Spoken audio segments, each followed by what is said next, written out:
कधीच नाही चुकणार तुमचे फेवरेट टीव्ही शोज झी5 सोबत, तेही एकदम फ्री। तुमचं काय म्हणणं आहे, सासूबाईंनी आता स्वभावात काय बदल केला पाहिजे? त्यांचं म्हणजे नाहीये काही असं बदल करणं, पण आता खूप प्रेमळ आहेत. म्हणजे त्यांना एक फ्रँकली सांगायचं म्हटलं तर त्यांना ते खूप म्हणजे माणुसकी असं खूप माणसं जोडून घेतात. तर माझं एक म्हणणं असतं की जी व्यक्ती नाही थोडा नाही असं नाही, मी टीचर आहे, मी असं म्हणू शकत नाही की माणसं तोडा, पण त्यांचं एक असतं की काही व्यक्ती असे असतात की फक्त कामापुरतीच त्यांना बोलवतात, ती पण हॉस्पिटलमध्ये जास्त गरज लागली तर त्यांना आठवण त्यांची येते, त्यांना तशी येत नाहीत. म्हणजे माझं काही तसं म्हणणं नाही आहे की तुम्ही माणसं तोडा वगैरे.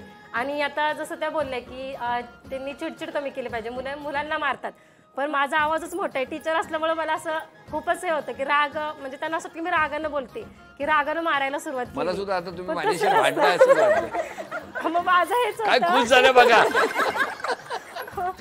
माझं ऍक्च्युअली इंटेन्शन नसतं भांडण्याचं, बरोबर, पण एक असं वाटतं की समोरच्या व्यक्तीला मी भांडणं करते की काय. तुम्हाला समोर 50 जण बघायची सवय आहे, त्याच्यामुळे घरातली एक जण 50 प्रमाणे वाटतात, म्हणून तुमचा आवाज वाढतो. म्हणजे ऍक्च्युअली आमची जॉईंट फॅमिली आहे, त्याच्यामुळे माझे सासू सासरे, मिस्टर, माझे 2 मुलं, दीर, जाव आणि तिच्या 2 मुलं. जाव पण आहे? हा, जाव आहे. जाव मोठी की छोटी? छोटी.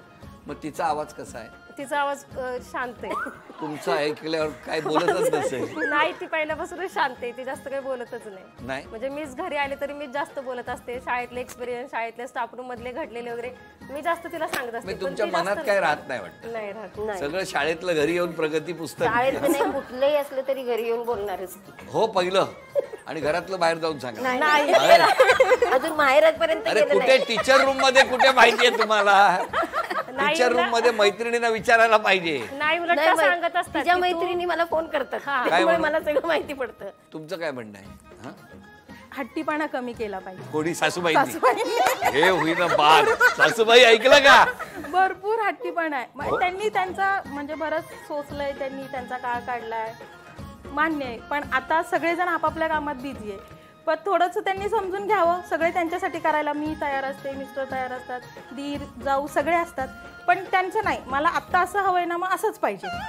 तेवढा हट्टीपणा फक्त कमी केला पाहिजे. काय काय तुमचं काय म्हणणं? बरोबर आहे. कारण आमच्या सासूबाईंचा आवाज ऐकला ना, आम्ही हातातलं काम टाकून पहिले धावत जायचो त्यांच्या. बरोबर आहे. बरोबर आहे की नाही? आणि आता सासूबाईंचा आवाज ऐकला की नवऱ्याला घेऊन बाहेर जातात. हे वेगळं टेक्निक आहे तुमचं. एक असं आपल्याला पण असं वाटतं ना, अरे आपल्याही सुनाने तेच केलं पाहिजे. पण शिस्तीच्या बाबतीत थोडी मी आहे जरा हे. तरी काय लागत नाही शिस्त. किती वर्ष झाली? 14 वर्ष झाली. 14 वर्ष? अरे वा, तुम्हाला वनवासच वाटतोय. नाही, खूप प्रेमळ आहे. त्यांनी सुरुवातीच्या काळात खूप समजून घेतलेलं आहे, मला अजूनही समजून घेतात. फक्त आता कसं थोडं बिझी शेड्यूल झाल्यामुळं आणि सुरुवातीच्या काळात मला घरकामाची सवय नव्हती. कळलं, तुमचं नातं छान आहे. बरं माऊली, तुमच्या सासूबाईंनी स्वभावात कुठला बदल केला? कुठे बाहेर जात असो ना आपण, तर त्यांनी पटकन निघावं. जर समजा 2चं टायमिंग आहे ना, तर 2 वाजता बाहेर निघावं. जे काय मग ह्या कधी निघतात? 5 वाजता? 3, 3:30 वाजता. का हो? का हो? कारण तुम्ही काय कामात मदत करत नाही, त्यांना आवरल्याशिवाय निघवत नाही. झी5 ॲप डाउनलोड करा आणि पहा सर्व एपिसोड्स एकदम फ्री.